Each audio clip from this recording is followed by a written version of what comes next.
Thank you, Sophie, and thank you all for coming. And thank you especially to curator Jose de Silva for the very kind invitation to share some of my thoughts on David Lynch with you tonight. Is this good? Everyone can hear me? Not that I can see any of you, but anyway. I've been a fan of David Lynch's work a lot longer than I've been an art historian. Really, I guess I became aware of his non-film practice as a teenager in the 90s with the publication of the book Images, which had this fantastic suite of photographs, his fish and his chicken kits, as well as two very weirdly compelling sections on spark plugs and dental hygiene. I'm also very interested in Lynch's use of time, the pathologies of the linear and the contagious realms of these multiple and fractured chronologies, but I wanted to use this opportunity to think about Lynch's broader practice as an artist, and particularly with his relationship to surrealism. So I think we're going to be spending most of our time in actually the late 60s and the early 70s, so I'm going to spend quite a bit of time looking at the development of Lynch's practice as an artist, and I've tried to include a lot of material that you might not know so well, so I'm hoping that you have all seen the exhibition, the amazing exhibition next door, and if you haven't, I would very much encourage you to go and do so before it finishes last final weeks. Okay, so since the 1980s, there have been countless commentaries that describe Lynch's works as surreal. Most of these take the form of fairly banal analyses that sort of scratch at the surface of his aesthetics, but rarely go any deeper than that. Richard Woodward, for example, writes that Lynch is a homegrown surrealist. His work often brings to mind of the surrealists Buñuel and Cocteau, but in person he assures us he's wholesomely American as opposed to all those unwholesome European types, presumably. Saban and Longacre similarly noted back in 1990 that David Lynch's background of surrealistic painting surfaces in Eraserhead, stylistic obsessions with dreaming, chance, libido, and intuitive rather than logical thinking manifest in the mood and the narrative of the film. Later films like Lost Highway and Mulholland Drive were also lauded for their darkly surreal qualities. In fact, I think that there are two terms that have been overused to the point of breaking in terms of Lynch's practice. It is probably darkly surreal. We have here a 2002 headline from the BBC News and a 2014 headline from The Guardian. But following the release of Twin Peaks, the Black Lodge rapidly became a metonym for Lynch's surreal vision, with its cast of dancing dwarves, backwards talk, otherworldly portals, red curtains, and labyrinthine corridors. And in popular imagination, this sort of link between Lynch and surrealism is so strong that in 2012, Elle magazine did a whole fashion spread dedicated to it, entitled The Surreal World. And my thanks to Sage Walton for pointing out this fantastic find. And they followed it up with this Swedish Elle version, also Twin Peaks themed. But stripped of its original connotations, surrealism is here reinscribed as shorthand for Lynch's oft-touted weirdness, a descriptor, I think, that adds very little to our actual understanding of his art. So what does it really mean to call Lynch a surrealist? Is it even possible to move such an art historically loaded term such as this into the present without it losing all critical traction? Are there any actual links between his practice and the so-called greats of surrealism, Buñuel, Man Ray, Oppenheim, Dali or Magritte? And as an example of how Lynch continues to kind of mine the iconography of surrealism, I just want to start with this very short clip. It's a 42-second long dream sequence that was his contribution to a commission by 42 Below, the vodka company, in 2009 called One Dream Rush, 42 filmmakers contributing 42 dream sequences. And the IMDb description for this reads, "As an actress starts to adopt the persona of her character in a film, her world starts to become nightmarish and surreal."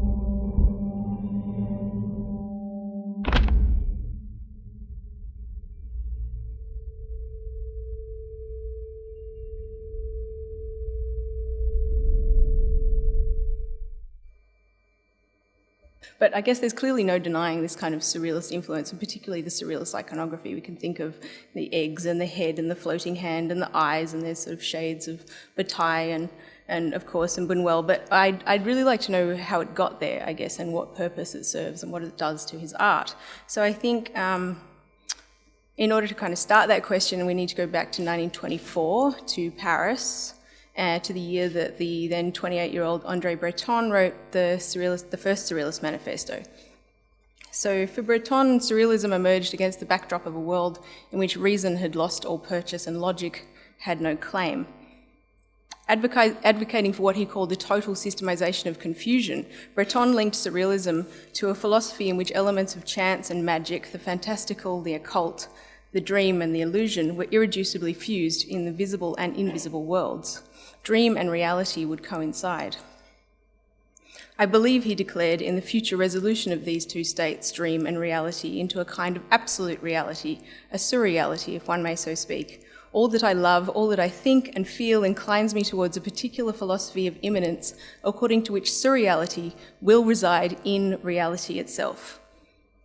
The container, he wrote, shall also be the contained. Breton defined surrealism as psychic automatism in its pure state.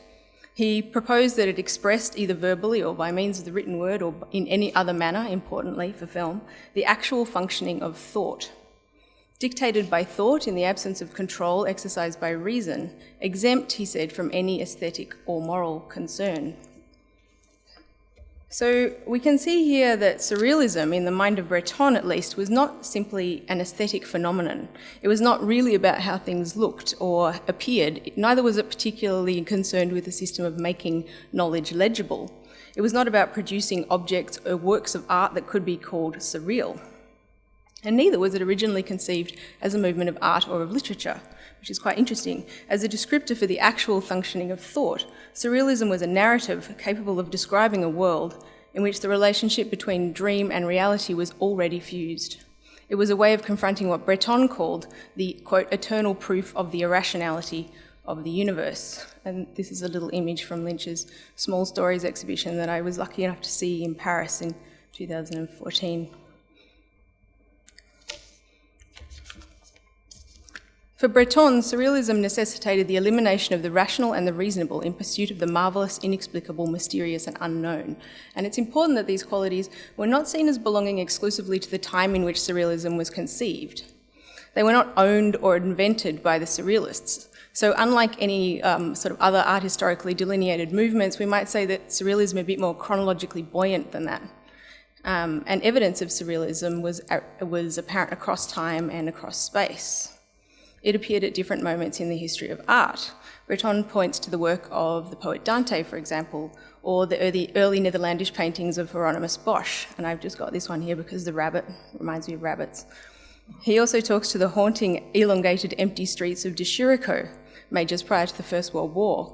And surreality also manifested itself in situations, in environments, in everyday objects, and in the fabric of life itself. By way of an example of this kind of heterochronicity of surrealism, we can turn to an anecdote, and it's an anecdote that was told to the art historian Arthur Danto by the American painter Robert Motherwell before his death in 1991. And as a young artist living in New York in the 1940s, Motherwell lunched twice a week with Marcel Duchamp and André Breton and the painter Roberto Matta at an inexpensive French bistro on West 55th Street.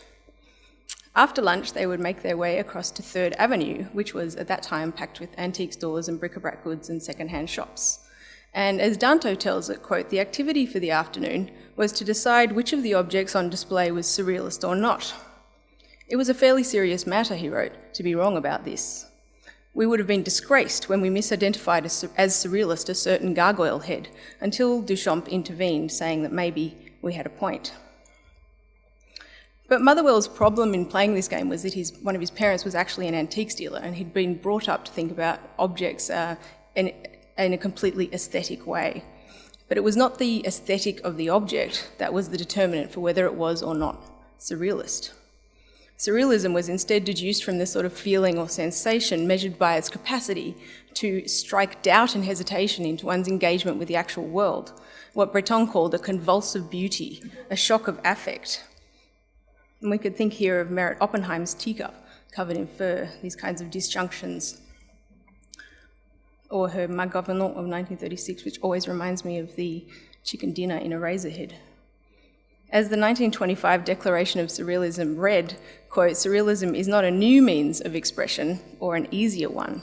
It is a means of the total liberation of the mind." So with respect to Lynch, I guess what we can take from this is firstly to talk about surrealism in his practice is not necessarily to declare an affinity between his work and that of Breton or Dali or Cocteau or Man Ray or Oppenheim, although those links are actually there, and I will unpack some of them as we go along. If surrealism precedes surrealism as it has become known as an artistic movement, it can also manifest just as easily in the 60s, 70s, 80s in Australia, France, New York. And this is a pretty good starting point for anyone who would want to think seriously about Lynch's works as being surrealist. You have to kind of extract it from this historical context and restore to it sort of timeless qualities that were originally defined by Breton. But rather simply reinscribe Lynch as a surrealist, I would like instead to suggest today that surrealism looks different because of Lynch. Lynch's contribution has changed what surrealism means, what surrealism does, how surrealism appears to us. So I guess this is a little bit like doing art history backwards. Instead of evaluating this linear causal progression of works, I'm going to suggest that when we put our Lynch goggles on, surrealism actually becomes Lynchian. So what can be gained by looking at surrealism through the lens of Lynch? Oh, I was just thinking about that, the transition between that orange circle. I don't know, I'm indulging in pseudomorphism here. It's like...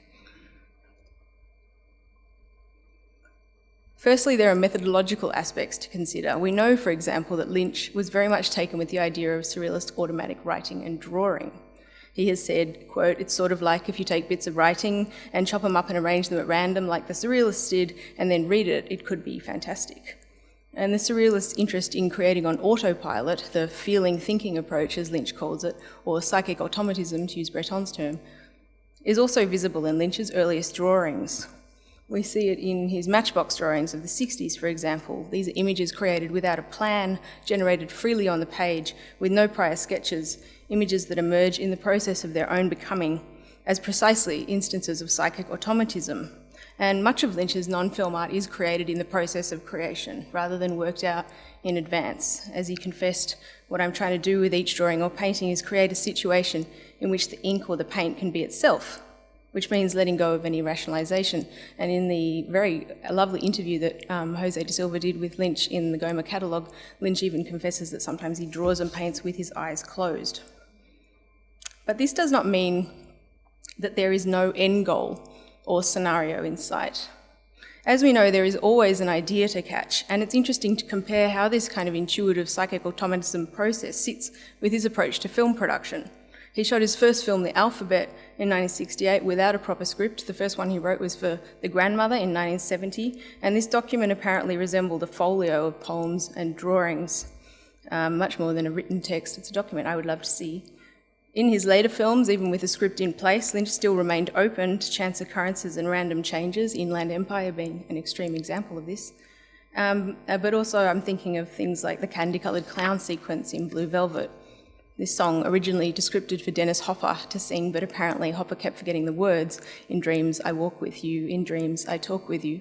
And Dean Stockwell grabbed the mic and cinematic history was made. So we have here an intuitive approach to art making that privileges feeling, thinking over rationalisation and leaves room for psychic automatism even in highly controlled situations. As Lynch says, "I admire people who have an idea and then they paint that idea. That could never ever happen to me. I don't know why it is. As soon as I start something, it becomes something else." Lynch's interest in childlike states of knowledge, in the disconcerting plays of words, can you swim like a fish? Can you smell like a fish? The bizarre juxtapositions that are dotted throughout his practice. There is a fish in the percolator. His belief in the influence of the subconscious in the role of chance and fate, and importantly, his constant referral to the utility of dream messages. All of these aspects bear some similarities to that defined by the Surrealists. He has spoken often of the usefulness of wakeful dreaming, of going off in a daydream to find ideas, and of the mutation of ideas over time. And in Lynch's work, dreams are important vehicles for the delivery of messages. They occur not only while asleep, but also while awake. Like Henry's dream in Eraserhead.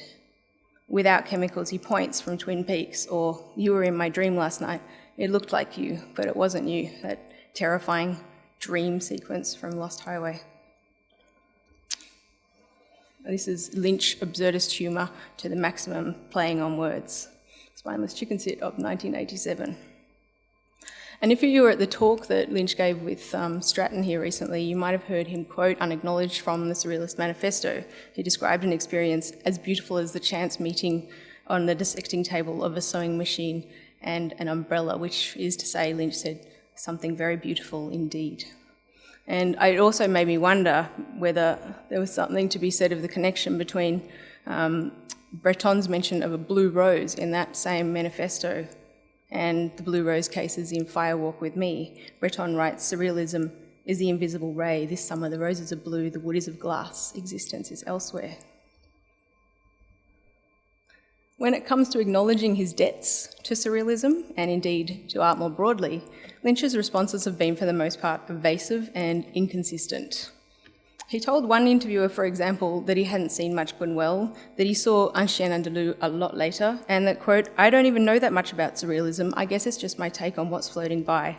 I wasn't exposed to too many sophisticated things." Now, he was either being very modest or very disingenuous in making this claim, because just 3 years earlier, he'd been invited by the BBC in London as an expert to present a televised history of surrealist cinema, which was aired on the documentary television series Arena of that same year. And this is a very telling episode indeed. Throughout the program, Lynch speaks lucidly and with a fan's intricate knowledge of the early greats of surrealist cinema. He shows a selection of clips from films by Jean Cocteau, Fernand Léger, Hans Richter, Man Ray, Dali, and Buñuel. He follows it up with an extract from Blue Velvet. And several of the clips of this project were taken by Hans Richter's Dreams That Money Can Buy. It was a compilation produced by Peggy Guggenheim in the 40s, and in which Richter asked artists to contribute dream sequences to create this overall plot. And Lynch opened the proceedings for that particular documentary with this statement, and I was going to show the actual clip, but the quality is so shockingly bad that I'm just going to read it, so you'll have to imagine the hands like this when I read it. He says, "Good evening. The films you are about to see are amongst the most unusual ever produced. Tonight you will see 9 excerpts from films made by some of the greatest artists of this century, the Surrealists. They discovered that surrealism was the perfect medium for them because it allowed the subconscious to speak. If surrealism is the subconscious speaking, then I think I identify with it, and I would say that I was somewhat surrealistic. I think that films should have a surface story, but underneath it, there should be things happening that are abstract. There are things that resonate in areas that words can't help you find out about it, and these are subconscious areas. The surrealists who made the early films were shooting in the dark. They were feeling their way. But they left behind a sign on the door that said once their door was opened, in the future, it will make way for a brand new kind of film. I'm very happy to be a fellow traveller with any of these guys for sure." And then he goes on to show his clips. But I guess what's extraordinary about this particular documentary is that Lynch not only seems to know the backstories for all the films, he knows Man Ray was born in Philadelphia, he knows Duchamp was at chess, he knows that Max Ernst's Desire of 1929 was the first film to use dry ice, but it breaks with his usually customary closed lip approach to talking about his influences. For Lynch, art is something that needs to be experienced, not written about. Intellectualising the work is seen as unnecessary insofar as everything that needs to be known about it can be felt right there on the surface, he says, as it comes from its mood, its affect, its atmosphere. He believes firmly that a work of art needs to stand on its own 2 feet and that all other commentary is subsidiary. This despite the huge barrage of critical literature on Lynch's practice, Freud, Zizek, Baudrillard, Lacan, and the lot. But here we have him on national television, freely enthusing about Cocteau's Death of a Poet. He describes Cocteau as the heavyweight of surrealism, and he speaks about the relationship between Duchamp's films and the classic painting Nude Descending a Staircase. So to me, this is basically like a pot of gold. And this is the compilation that I very much suspect Lynch was exposed to the films through. And I want to pay a little bit more attention here to what he was actually getting out of these films in the first place. He says, not surprisingly, that he loves their sense of mystery, their dreamy mystery. He loves their atmosphere and their darkness, their use of music to bypass dialogue. It is significant that the films he selected were majority dream sequences. But if we look closely at these works with the knowledge of Lynch's early films in our mind, we would also notice that the large majority of clips he chose featured actual 2D artworks in front of the camera. So they were not just films as art, but films of art. Leisure's film The Girl with the Mechanical Heart, for example, which is kind of this odd surrealistic version of Coppelia, almost like a music video with a narrative provided by the song lyrics. It features a selection of highly prominent paintings animated by Leger. We can see this is the actual painting on my left and the still from the film on the right. A number of Marcel Duchamp's spinning discs from his anemic cinema project also find their way into Cocteau's Blood of a Poet, while images of paintings and drawings also appear in Un Chien Andalou. So these are films that have artworks as subjects. The artwork in front of the camera is playing a critical role as almost like a character.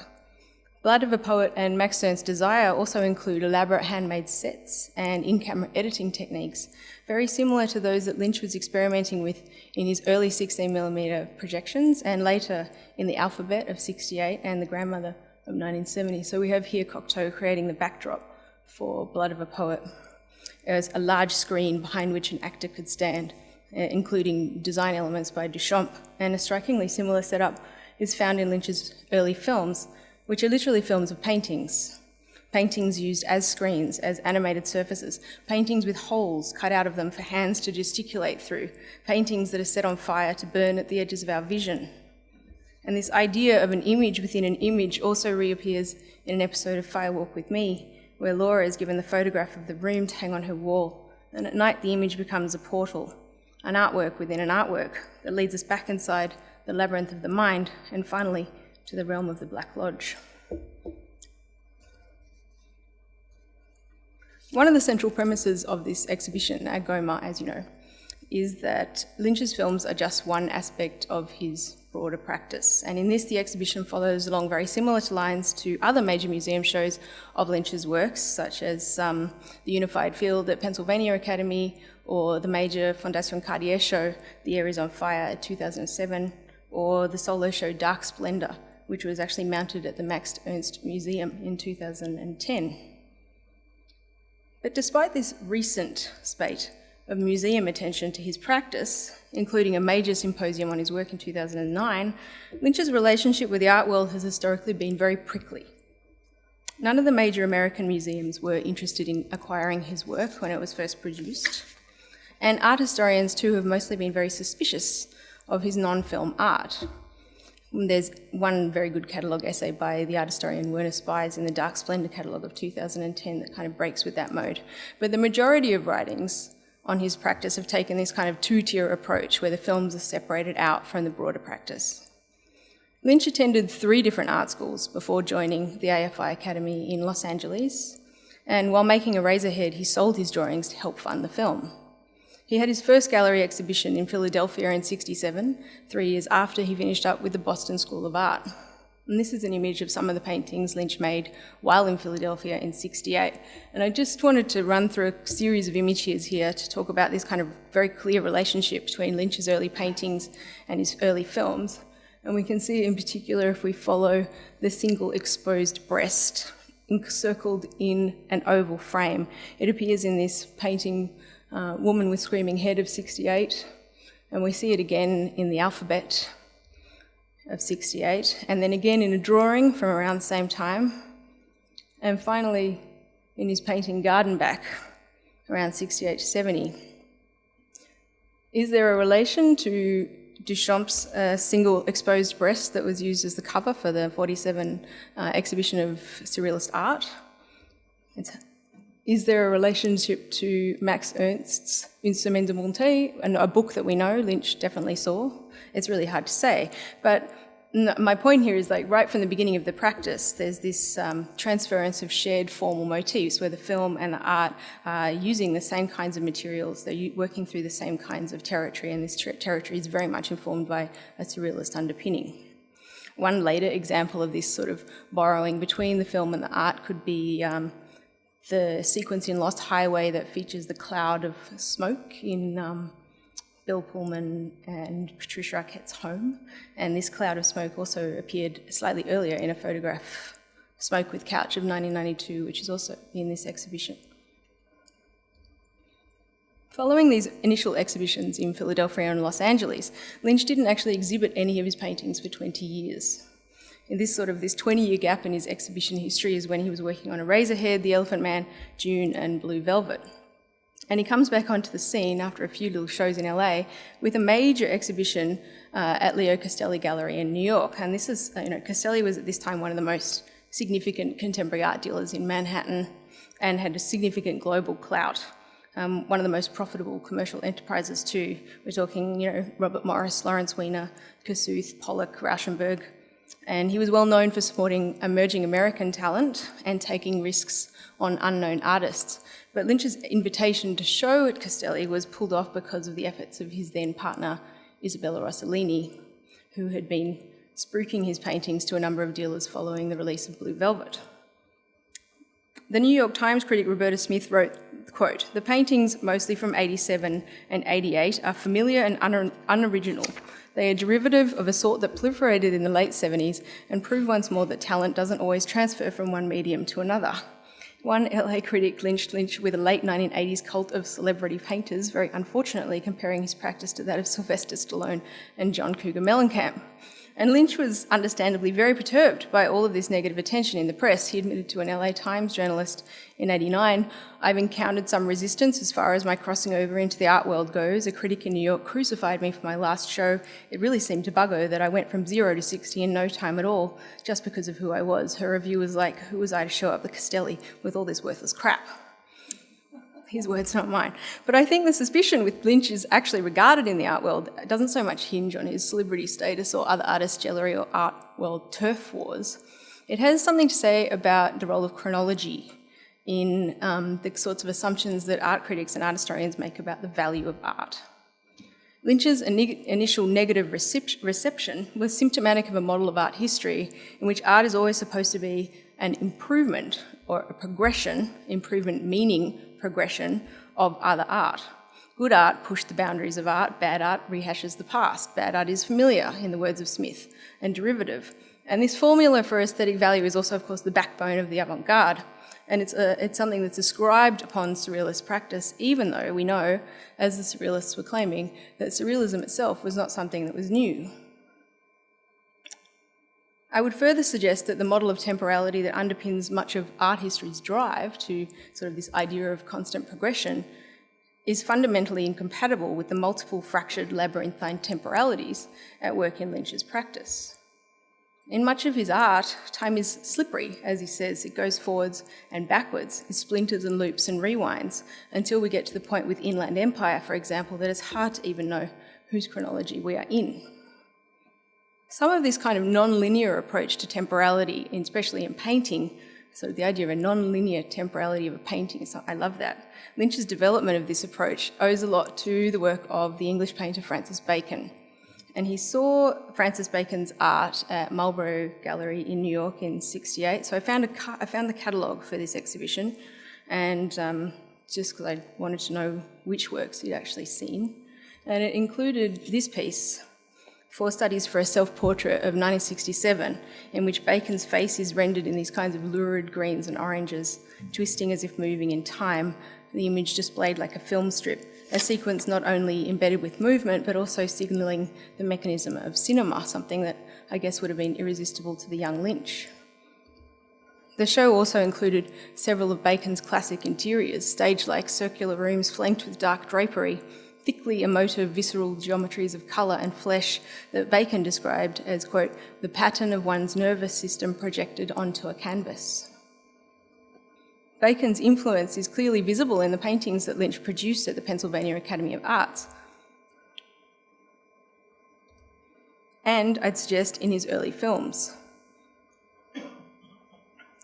The fragmentation and deformation of the body, the use of lines to segment the canvas into different planes of action, the monochromatic background, the suggestion of a split subject, the emotional tenor of the work, the scream, this is clearly all kind of Bacon territory. And Lynch said, "I really believe I was trying to find my own voice, but Bacon was a heavy influence on me. He's all about organic phenomena and the distortion of a figure, things that I just love, how he used paint and how he did the figure and the fast and the slow areas of the canvas. The stage and the proportions are just exquisite," he said, absolutely perfect. And I guess what's most interesting for me about that statement is not so much how much Lynch loves Bacon, but how he singles out the fast and the slow areas of the canvas. The idea that the paint actually seems to have its own rhythm, that it slows down or it speeds up, that it works at different kinds of rhythms and temporalities. So his appreciation of the work isn't just about its look or aesthetic, he also sees them as pictures that are embedded with time.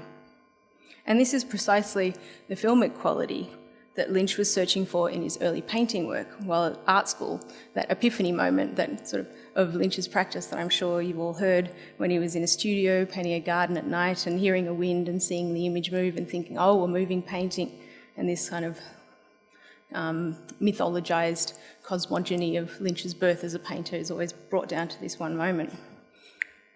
The desire to instill time into paintings, to make them move, to view them as sites of activity rather than as records of past activities, to give them sound. This was very much related to his first art school film experiment, Six Men Getting Sick 6 Times, which he made in '67. Now, this work, when it was first produced, is not simply screened as a film. It was an installation that colonised a whole room.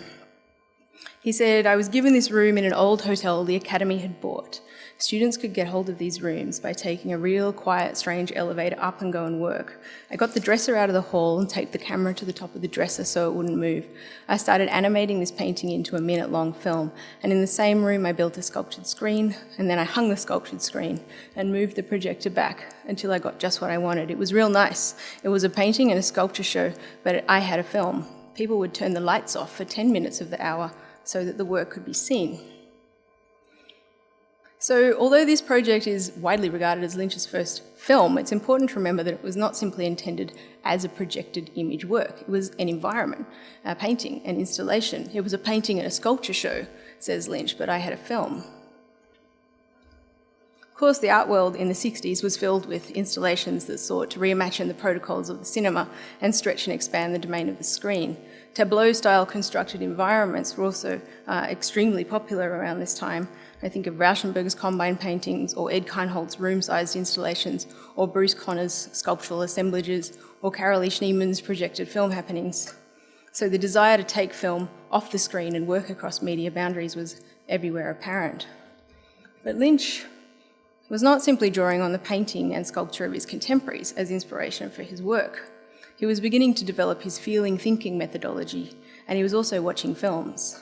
And out of the films he was watching, a lot of them were surrealist.